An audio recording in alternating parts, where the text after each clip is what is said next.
हिंदवी स्वराज्याचे सरसंस्थापक छत्रपती शिवरायांना मानाचा मुजरा करतो।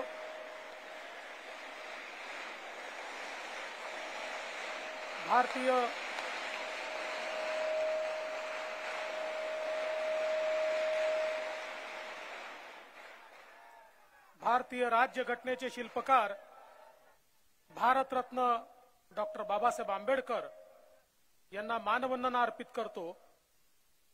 आजच्या कार्यक्रमामध्ये मंचावर उपस्थित विधानसभेचे अध्यक्ष राहुल नार्वेकरजी, मंत्रिमंडळातील आमचे सहकारी मंगलप्रभात लोढाजी, दीपक केसरकरजी, गृहनिर्माण मंत्री अतुल सावेजी, मुंबईचे अध्यक्ष आशिष शेलारजी, या ठिकाणी उपस्थित लोकप्रिय खासदार गोपाळ शेट्टीजी, राहुल शिवाळेजी, पूनमताई महाजन, मनोज कोटकजी, आपले लोकप्रिय आमदार कालिदास कोळंबकरजी, विनय कोरेजी, अतुल भातकळकरजी, प्रसाद लाडजी, मनीषाताई चौधरी, विद्याताई ठाकूर, मनीषाताई कायंदे, त्याचप्रमाणे भारतीताई लवेकर, यामिनीताई जाधव, मिहिरजी कोटेचा, परागजी आळवणी, अमितजी साटम, सन्माननीय योगेश सागरजी, तमिल सेल्वनजी, सुनील राणेजी, रमेश दादा पाटील, राजन सिंहजी, या ठिकाणी नवनिर्वाचित खासदार माननीय मिलिंद देवराजी, आमचे सहकारी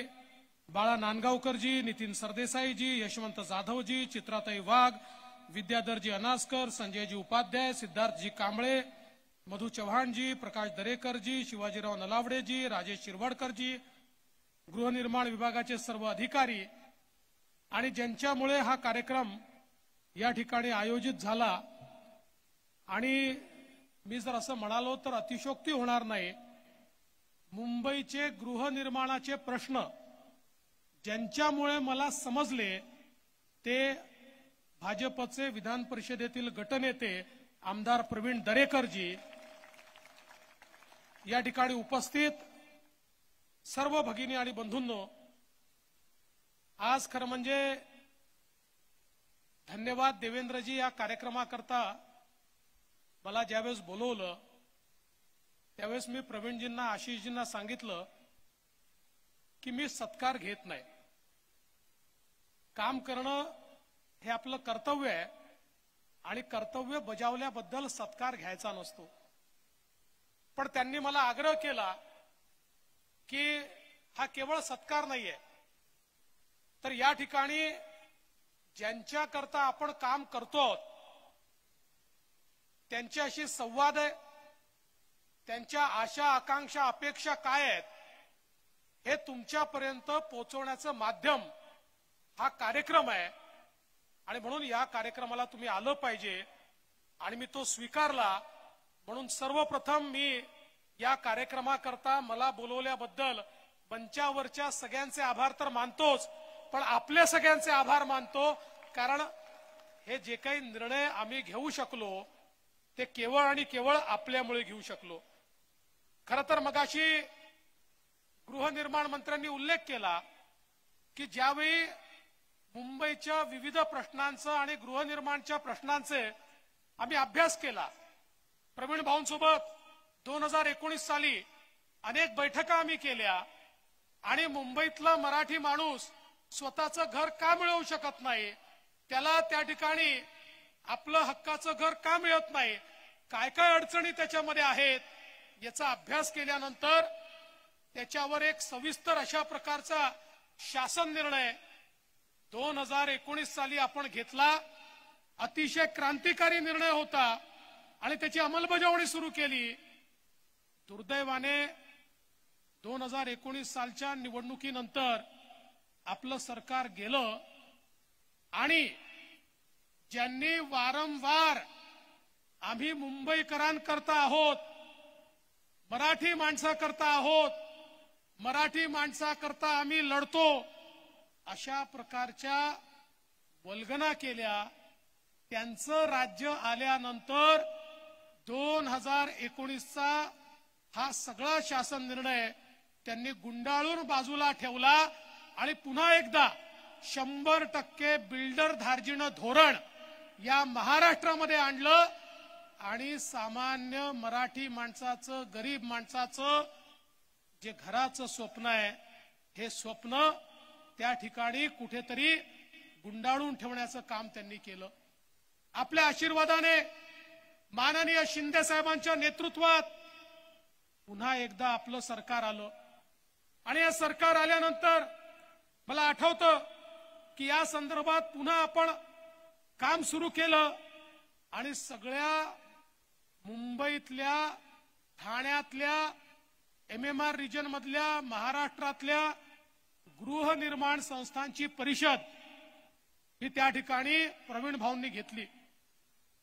ही परिषद याकरता होती की आमच्या पुनर्विकासामध्ये काय अडथळे आहेत, स्वयं पुनर्विकासामध्ये काय अडथळे आहेत, बिल्डरांच्या या सगळ्या जाळ्यातनं आमच्या सामान्य माणसाला घर द्यायला काय काय करावं लागेल.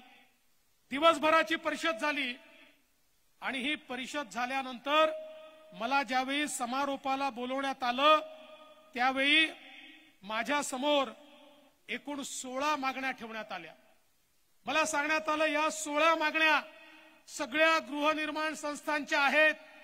या मागण्या जर पूर्ण झाल्या तर पुनर्विकासाला आणि स्वयं पुनर्विकासाला खूप मोठ्या प्रमाणावर चालना मिळेल. मला सांगताना आनंद वाटतो की त्या 16ही मागण्या आपण पूर्ण केल्या, त्याचा GR काढला, शासन निर्णय काढला आणि त्याची अंमलबजावणी आपण सुरू केली. आणि ती अंमलबजावणी झाल्याबद्दल या ठिकाणी खरं म्हणजे धन्यवाद देवेंद्रजीचा कार्यक्रम आपण केला. पण मला याची पूर्ण कल्पना होती की 16 मागण्यांनी संपूर्ण गृहनिर्माणाचे प्रश्न संपू शकत नाहीत. त्यामुळे मला याची कल्पना होती की या ठिकाणी जेवढे हार मिळणार आहेत, त्या हारामध्ये जेवढे फुलं आहेत, त्या फुलामध्ये जेवढ्या पाकळ्या आहेत, तेवढ्याच सगळ्यांच्या अपेक्षा आहेत.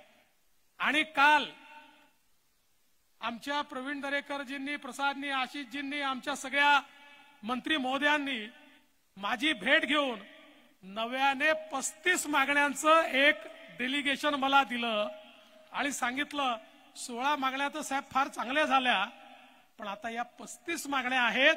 या 35 मागण्या जर मान्य झाल्या तर सामान्य माणसाला, मराठी माणसाला, गरीब माणसाला, झोपडपट्टीमध्ये राहणाऱ्या माणसाला, चाळीत राहणाऱ्या माणसाला, पागडी सिस्टीम मध्ये राहणाऱ्या माणसाला त्या ठिकाणी न्याय मिळेल.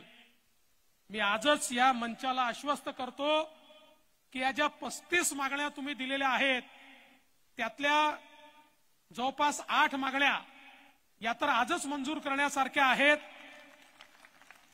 पण आता मी असं ठरवलंय की या 35 मागण्यांवर येत्या 15 दिवसात बैठक घेऊन सगळ्या अधिकाऱ्यांना बोलवून या सगळ्या मागण्या आपल्याला कशा मान्य करता येतील. मला याची कल्पना आहे की मी बघितल्या 35 मधल्या 9 मागण्या अशा आहेत की ज्या अत्यंत कठीण आहेत, ज्याच्यामध्ये केंद्र सरकारपर्यंत जावं लागेल, अथॉरिटीज पर्यंत जावं लागेल. पण मला विश्वास आहे की आपण सगळ्यांनी जर पाठपुरावा केला, मंचावर बसलेले आमचे मंत्री असतील, खासदार असतील, आमदार असतील, या प्रत्येकाचा पाठपुरावा इतका आहे की हा पाठपुरावा केला तर निश्चितपणे या 35ही मागण्या आपल्याला निश्चितपणे पूर्ण करता येतील. खरं म्हणजे मी परवा पाहत होतो तर त्या ठिकाणी एक पक्षी आपलं घर बनवत होता. सहज माझ्या मनामध्ये विचार आला की पक्ष्याचं घरटं बांधायचं असेल तर त्याला कोणाच्या परवानगीची आवश्यकता नाहीये. तो आपली एक एक काडी जमा करतो आणि आपलं घरटं बांधतो. पण मनुष्याला जर घर बांधायचं असेल आणि ते मुंबईत बांधायचं असेल आणि ते पुनर्विकासात बांधायचं असेल तर 2-2, 3-3 पिढ्या निघून जातात, पण त्याचा पुनर्विकास त्या ठिकाणी होत नाही. आणि म्हणून कुठेतरी आपल्याला मनुष्याचे ज्या आशा आकांक्षा अपेक्षा आहेत त्या आशा आकांक्षा अपेक्षांना देखील आपल्याला पक्षाप्रमाणे पंख द्यावे लागतील. आणि या सगळ्या ज्या अडचणी आहेत या अडचणी आपल्याला दूर कराव्या लागतील. आजचा कार्यक्रम या अडचणी दूर करण्याचाच कार्यक्रम आहे हे सांगण्याकरता या ठिकाणी आलो आहे. आणि म्हणूनच पहिल्यांदा तर मला अतिशय आनंद आहे की या कार्यक्रमाकरता 8,000 गृहनिर्माण संस्थांनी 25,000 वैयक्तिक लोकांनी रजिस्ट्रेशन केलं. मला ऐकून आश्चर्य वाटलं की आम्ही राजकीय पक्षाचा कार्यक्रम करतो, आम्हाला माहिती आहे कार्यक्रम करणं किती कठीण असतं, पण खरं ज्याचं दुखतं त्याला समजतं. आणि म्हणून आपल्या दुखण्यावर कोणीतरी इलाज करण्याचा प्रयत्न करतोय हे लक्षात आल्यामुळेच 8,000 संस्थांनी रजिस्ट्रेशन केलं, 25,000 लोकांनी रजिस्ट्रेशन केलं आणि मला सांगितलं इतके निवेदनाचे गठ्ठे आले आहेत. पण मी तुम्हाला शब्द देतो, यातलं प्रत्येक निवेदन हे माझ्याकरता महत्वाचंच आहे. या प्रत्येक निवेदनावर आम्ही काम करू. आमचे दोन्ही पालकमंत्री असतील, आमचे या ठिकाणी गृहनिर्माण मंत्री असतील, आम्ही सगळे मिळून निश्चितपणे या ठिकाणी काम करू आणि लवकरात लवकर हे प्रश्न आपल्याला कसे सोडवता येतील याचा प्रयत्न करू. आज खरं म्हणजे ज्यांच्या घरी आलो आहे त्यांना देखील गोड बातमी तर द्यावीच लागेल ना. आपल्याला माहिती आहे अभ्युदय नगर, बाळाभाऊ, अभ्युदय नगरचा सीएनडीचा विकास हा अत्यंत महत्वाचा आहे. आणि म्हणून इथे येण्याच्या आधी मी पहिल्यांदा माननीय मुख्यमंत्र्यांशी चर्चा केली. माननीय मुख्यमंत्र्यांना सांगितलं आपल्याला देखील अभ्युदय नगरचे लोक भेटले होते, त्यांची फाईल सगळी रेडी करून गृहनिर्माण मंत्री मी असताना सगळं त्याचं काम आपण पूर्ण केलंय. अतुल सावेंनी उरलेलं काम करून ती आता कॅबिनेट पर्यंत पोहोचवली आहे आणि मुख्यमंत्र्यांनी मला परवानगी दिली की माझ्या वतीनं तुम्ही घोषणा करा की पुढच्या कॅबिनेटमध्ये अभ्युदय नगरचं सीएनडीचं प्रपोजल हे कॅबिनेट समोर घेण्यात येईल आणि अभ्युदय नगरचा विकास हा त्या ठिकाणी सीएनडी पद्धतीनं, आणि केवळ अभ्युदय नगरच नाही, बांद्रा रिक्लेमेशन असेल, आदर्श नगर वरळी असेल, यांचं त्या ठिकाणी विकास हा करण्यात येईल. आमचे कालिदास कोळंबकरजी या ठिकाणी बसले आहेत. कालिदासजी बसले आहेत म्हणजे पोलीस महिलांचा विषय हा त्या ठिकाणी मांडल्याशिवाय ते राहणार नाहीत. आमच्या भगिनी आलेल्या आहेत. आपण 27 पैकी 17 वसाहती आता पोलिसांच्या म्हाडाकडनं विकसित करण्याचा निर्णय घेतलेला आहे आणि आमच्या पोलीस महिलांच्या मनातला जो निर्णय आहे तो देखील अंतिम टप्प्यामध्ये आणलेला आहे. लवकरच त्या संदर्भातली घोषणा देखील कालिदासजी आम्ही करणार आहोत, कारण मला माहिती आहे ती घोषणा केल्याशिवाय तुम्ही मला सुखाने जगू देणार नाही. कालिदासजींचा जो फॉलोअप असतो तो सकाळपासून रात्रीपर्यंत असतो. रात्री कधीतरी 12 वाजता मला फोन करतात आणि सांगतात माझ्याकडे सगळ्या महिला आलेल्या आहेत आणि आत्ताच्या आत्ता निर्णय करा. त्यामुळे आमच्या पोलीस महिलांचा निर्णय देखील आपण लवकरात लवकर करू. मला आनंद आहे इतके वर्ष या बीडीडी चाळींमध्ये आमचा मराठी माणूस ज्या ठिकाणी राहत होता त्या ठिकाणी खऱ्या अर्थानं 1990 पासनं विकासाच्या गोष्टी चालल्या होत्या, पण विकास होऊ शकला नाही कारण त्याच्यामध्ये वेस्टेड इंटरेस्ट होता. लोकांना ही प्राईम जागा दिसायची, तिथले माणसं नाही दिसायचे, तिथला एफएसआय दिसायचा. एफएसआय ज्यावेळेस मी मुख्यमंत्री झालो त्यावेळी आम्ही ठरवलं काय वाटेल ते झालं तरी बीडीडी चाळीचा विकास करायचा. आम्हाला एफएसआयची चिंता नव्हती, आम्हाला त्या भिंतींमध्ये राहणाऱ्या लोकांची चिंता होती. त्या ठिकाणी 100 स्क्वेअर फुटामध्ये राहणारा आमचा जो सामान्य मराठी माणूस आहे याला घर मिळालं पाहिजे. पहिल्यांदा आम्ही निर्णय केला बिल्डर नको, या ठिकाणी म्हाडा त्याचा विकास करेल आणि त्या संदर्भात सगळे निर्णय घेतले. आता मोठ्या मोठ्या इमारती उभ्या होत आहेत आणि 100 स्क्वेअर फुटात राहणाऱ्या व्यक्तीलाही 560 स्क्वेअर फुटाचं घर हे त्या ठिकाणी आपण देतोय. आज त्या उंच इमारती पाहिल्यानंतर मला आनंद वाटतो की आम्ही केवळ मराठी माणसाच्या गप्पा मारल्या नाहीत, तर आज महाराष्ट्रातला सगळ्यात मोठा पुनर्विकासाचा प्रोजेक्ट हा कुठला असेल तर तो बीडीडीचा प्रोजेक्ट आहे की ज्याच्यामध्ये आपण काम केलंय. पीएमजीपी कॉलनी पूनम नगर असेल, अंधेरीतले काही वसाहती असतील, याच्याही विकासाचे प्रश्न हे म्हाडाच्या माध्यमातून आपल्याला करायचे आहेत. सुनील राणेजी गिरणी कामगारांचा विषय तुम्ही अत्यंत चांगल्या प्रकारे या ठिकाणी लावून धरलाय. मुख्यमंत्री महोदयांच्या नेतृत्वात आता पात्रता झाली आहे।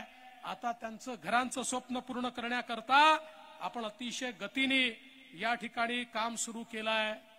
गोरेगावातल्या पत्राचाळीचा प्रश्न तर कित्येक वर्ष हा त्या ठिकाणी पेंडिंग होता, तो प्रश्न देखील आपण मार्गी लावला। वर्षानुवर्ष भाड्याच्या घरात राहणारे ज्यांचा एफएसआय काही बिल्डरांनी विकून खाऊन टाकला आणि ते मात्र बेघर राहिले आणि या ठिकाणी अनेक लोकांनी त्यांना गंडवलं, अनेक लोक त्यांना मोर्चामध्ये घेऊन जायचे, त्या ठिकाणी नारे द्यायला लावायचे, पण त्यांचं काम मात्र त्यांनी केलं नाही। ते काम देखील मार्गी लावण्याचं काम आपण या ठिकाणी केलं। आज खरं म्हणजे एसआरआयचे अनेक निर्णय आपण त्या ठिकाणी घेतले, पुरातन बाधित सोसायट्यांचे लोकांचे निर्णय आपण घेतले, अनेक निर्णय आज आपण घेतोय। या ठिकाणी आमचे अनेक आमदार आहेत, विमानतळाने बाधित सोसायट्या असतील, विमानतळाच्या उंचीने बाधित सोसायट्या असतील, पागडी इमारती असतील, कुष्ठरोगी सोसायटी असेल, ट्रान्सजेंडर सोसायटी असेल, रेल्वे बाधित सोसायटी असेल, प्रत्येकाच्या समस्या वेगळ्या आहेत, पण या प्रत्येक समस्येला कुठे ना कुठे उत्तर शोधावं लागेल आणि ते शोधण्याकरता हा कार्यक्रम आहे। हा माझ्या सत्काराचा कार्यक्रम नाही आहे, हा खरा कार्यक्रम सामान्य माणसाला न्याय देण्याकरता आपल्याला काय करता येईल याकरता हा कार्यक्रम आपण या ठिकाणी केला आहे। आणि म्हणून आपण स्वयं पुनर्विकास हा मुद्दा या ठिकाणी आणल्यानंतर किमान 25,000 वसाहती स्वयं पुनर्विकास जो आहे त्या संदर्भात 25,000 वसाहती ज्याच्यामध्ये 5 लाख घरांची निर्मिती आपण करू शकतो, याला आपण पात्र केलेला आहे। आणि मला अतिशय आनंद आहे की आपली एमएस कोऑपरेटिव्ह बँक जी आहे त्याचे सीईओ अनास्करजी या ठिकाणी आहेत। मी अनास्करजींना विनंती केली की आम्ही स्वयं पुनर्विकास तर सगळा केला, सगळे त्यातल्या अडचणी दूर केल्या, पण आमच्या या सामान्य लोकांना बँका उभ्या करत नाही, त्यांना इतका त्या बँका त्रास देतात, त्यांना कर्ज मिळत नाही, त्यांना पुन्हा बिल्डरच्या चरणी जावं लागतं। अनास्करजींनी आज मला शब्द दिलाय, स्वयं पुनर्विकासाला कर्ज देण्याकरता एमएस कोऑपरेटिव्ह बँक 1,000 कोटी रुपये हे वेगळे काढून ठेवेल। कुठली सोसायटी सरकारकडनं परवानगी घेऊन त्यांच्याकडे गेली की 1,000 कोटी रुपयातनं तुम्हाला त्या ठिकाणी जे काही कर्ज आहे ते मिळेल।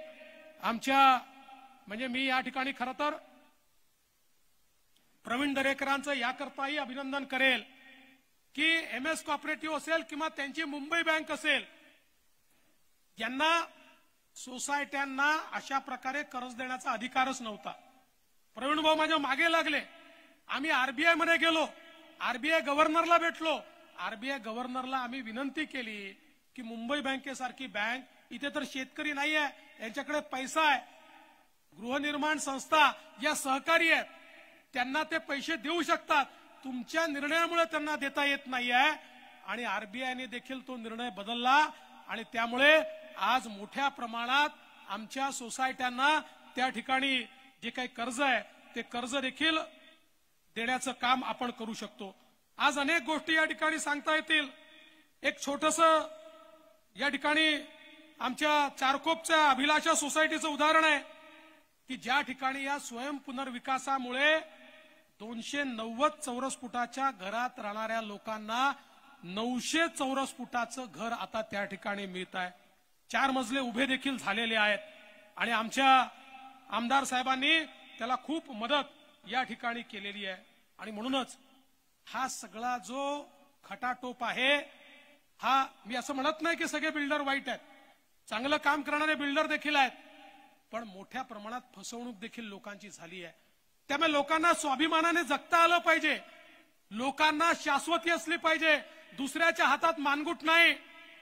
आता बिल्डरांकडे लोकांनी चक्रा मारायच्या नाही, सोसायट्यांकडे बिल्डरनी चक्रा मारल्या पाहिजेत। अशा प्रकारची व्यवस्था या स्वयं पुनर्विकासाच्या माध्यमातून या ठिकाणी आपण खऱ्या अर्थानं उभी केली आहे। आणि म्हणून 3 पिढ्या लोकांच्या बर्बाद झाल्या, आता अजून पिढ्या बर्बाद न करता मुंबईतल्या माणसाला घर मिळालं पाहिजे याकरता हा सगळा प्रयत्न या ठिकाणी आपण सुरू केलाय। आणि म्हणूनच मी या निमित्ताने एवढंच सांगतो की आज ज्या काही वेगवेगळ्या मागण्या आपल्या आलेल्या आहेत, मगाशी विषय आला की कलेक्टर लँडवर 15% आपण फ्री होल्ड करता घेतले. खरं म्हणजे कलेक्टर लँडच्या फ्री होल्डचा पहिले विषयच नव्हता, त्या फ्री होल्ड होतच नव्हत्या. मागच्या काळात आपण सरकार आणलं त्यावेळी असा निर्णय झाला की आपण फ्री होल्ड करू. मागच्या आपल्या युतीच्या सरकारमध्ये त्या फ्री होल्ड केल्या आणि 15% घेण्याचं ठरलं. नंतर मागच्या काळात हे आमचे गृहनिर्माण संस्थेचे सगळे लोक आले आणि त्यांनी विनंती केली की 15% जास्त होतात. मी त्यांना सांगितलं सगळे बिल्डर लोकांनाच त्याचा फायदा मिळतोय, बिल्डर लोकच त्या ठिकाणी पैसा कमवतायत, फ्री होल्ड झाल्याबरोबर त्याची किमती फार वाढतायत. ते म्हणाले जिथे बिल्डर आहे तिथे सोडून द्या, पण जिथे आम्ही स्वयं पुनर्विकास करतोय अशा गृहनिर्माण सोसायट्यांना तरी तुम्ही त्या ठिकाणी सवलत दिली पाहिजे. आणि म्हणून आम्ही लवकरच 15%वरनं 5%वर स्वयं पुनर्विकासाकरता या ठिकाणी फ्री होल्ड चे पैसे आणू आणि त्यातनं या गरीब सगळ्या आमच्या लोकांना, आमच्या सोसायट्यांना मोठ्या प्रमाणात त्या ठिकाणी मदत मिळेल. खरं म्हणजे हे जे काही 30-35 वेगवेगळे मुद्दे आहेत, हे मुद्दे सगळे माझ्याकडे आहेत, पण उशीर देखील खूप झालाय, त्यामुळे मी त्या सगळ्यांचा उल्लेख करणार नाही. पण मला आनंद आहे की आता आपण पुनर्विकासाकरता फक्त 1000 रुपयाची स्टॅम्प ड्युटी त्या ठिकाणी केली. 56 वसाहतीचं सेवा शुल्क आपण त्या ठिकाणी रद्द केलं. त्या ठिकाणी सदनिका हस्तांतरणाकरता 1 लाख रुपये लागायचे ते 50,000वर आपण आणले. 14,000 सेस मालमत्तांच्या पुनर्विकासाचा मार्ग हा आपण मोकळा केला.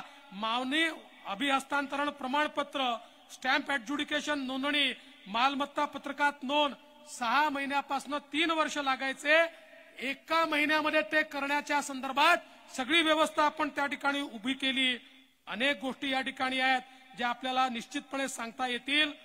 आपल्या सहकार उपनिबंधकाचे 21 वॉर्डात केवळ 7 कार्यालय होते, आता 14 कार्यालय आपण त्या ठिकाणी केले.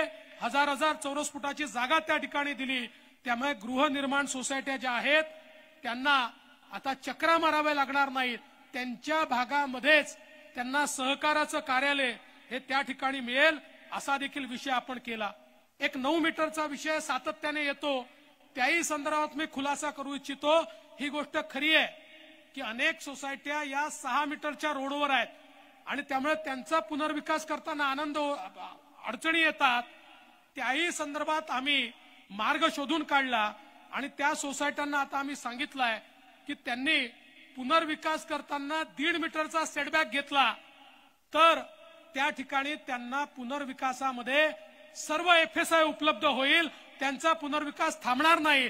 त्यामुळे 6 मीटरच्या रस्त्यावरही आता ज्या सोसायट्या आहेत त्यांचाही पुनर्विकास पूर्ण पोटेन्शियलनी आता आपल्याला करता येईल अशा प्रकारचा प्रयत्न हा आपण निश्चितपणे सुरू केलाय. मला खरं म्हणजे सांगायचंय की अकृषक कर असेल की ज्या संदर्भात आशिषजी आपण अनेक वेळा मुद्दा मांडला, त्याही संदर्भात आपण निर्णय घेतलेला आहे. वेगवेगळ्या प्रकारचे जे निर्णय आहेत हे निर्णय सामान्य माणसाला हित देणारे अशा प्रकारचे निर्णय आहेत. बंधू भगिनींनो, मी आपल्याला एवढंच सांगण्याकरता या ठिकाणी आलोय, हे तुमचं सरकार आहे. या मुंबईमध्ये आम्ही बिझनेस करायला आलेलो नाही, धंदा करायला आलो नाही. मुंबईला सोन्याचं अंड देणारी कोंबडी समजणारे आम्ही नाही. ही मुंबई सामान्य श्रमिकाच्या श्रमाने उभी झालेली मुंबई आहे. ही मुंबई जे 10-20% लोक चकचकीत इमारतीत राहतात ही त्यांची मुंबई नाही आहे. ज्यांनी आपल्या श्रमानं आपलं छोटंसं घर तयार केलं त्याची ही मुंबई आहे. पण दुर्दैवाने आमचे राज्यकर्ते अनेक वर्ष हे विसरले. वर्षानुवर्ष राज्य केलं, BMCत राज्य केलं, अनेक ठिकाणी राज्य केलं, पण त्यांना कधी या सामान्य माणसाचा विचार पडला नाही. कारण त्यांना हे वाटायचं हा जो सामान्य माणूस आहे, चाळकरी आहे, हा जो छोटा छोटा घरांमध्ये राहणारा व्यक्ती आहे, जो झोपडीमध्ये राहणारा व्यक्ती आहे, हा तर आमची वोट बँक आहे. हा जातो कुठे? याला आम्ही काही दिलं नाही, नुसती आश्वासनं दिली तरी हा आमच्या मागेच येणार आहे. वर्षानुवर्ष निवडणुका आल्या की तीच आश्वासनं द्यायची, निवडणुकीमध्ये जिंदाबाद मुर्दाबादचे नारे लावायचे आणि निवडणुका संपल्या की त्यांना विसरून जायचं. पुढची निवडणूक आली की पुन्हा त्याच सभा, तीच भाषणं. असं 25 वर्ष तुम्ही बघितलं. पण गेल्या 10 वर्षामध्ये पहिले 5 वर्ष आणि आताचं 1.5 वर्ष हे आम्हाला मिळाल्याबरोबर जेवढे जास्तीत जास्त निर्णय घेता येतील ते निर्णय आम्ही घेतले. कारण आम्ही निश्चितपणे या ठिकाणी तुमच्याकरता काम करतोय, सामान्य माणसाला घर देण्याकरता काम करतोय. रक्तामासाची माणसं ही आमच्याकरता महत्वाची आहेत. FSI आणि TDRचे व्यवहार करणारे हे आमच्याकरता महत्वाचे नाही आहेत. आणि म्हणून आमच्या तिजोऱ्या भरण्याकरता या ठिकाणी मुंबईतल्या मराठी माणसाला हद्दपार करणारे कोण आहेत हे मी सांगण्याची आवश्यकता नाहीये. पण आम्ही आता या मुंबईतल्या मराठी माणसाला हद्दपार होऊ देणार नाही. त्याला याच ठिकाणी, याच मुंबईमध्ये त्याच्या हक्काच्या जागेवर, त्याच ठिकाणी त्याला त्याचं हक्काचं चांगलं मोठं घर मिळालं पाहिजे. याकरता जे जे करावं लागेल ते माननीय मुख्यमंत्री एकनाथराव शिंदेजी यांच्या नेतृत्वात आम्ही सगळे लोक मिळून या ठिकाणी करू, हा विश्वास देण्याकरता मी आलो आहे. बंधू भगिनींनो, परिवर्तन सुरू झालंय ते दिसतंय. हजारो सोसायट्यांचा पुनर्विकास सुरू झालाय. ज्यांचा अडलाय तो देखील आपण सुरू करणार आहोत. मला ती मुंबई दिसते आहे पुढच्या 10 वर्षामध्ये की ज्या मुंबईमध्ये माझ्या समोर बसलेल्या सामान्य माणसाला अभिमानाने आणि स्वाभिमानाने स्वतःच्या घरामध्ये जगता येईल. हक्काचं घर हे त्याचं असेल. अशा प्रकारच्या मुंबई करता तुमचा आशीर्वाद घ्यायला मी आलोय. मला धन्यवाद नकोय, मला तुमचा आशीर्वाद हवाय. आम्हाला सगळ्यांना तुमचा आशीर्वाद हवाय. तुमचा आशीर्वाद द्या. तुमच्या आशीर्वादाची ताकद बघा. तुमच्या आशीर्वादाची ताकद ही इतकी जबरदस्त आहे की परिवर्तन आम्ही करून दाखवू, एवढाच विश्वास व्यक्त करतो आणि माझं बोलणं संपवतो. जय हिंद, जय महाराष्ट्र.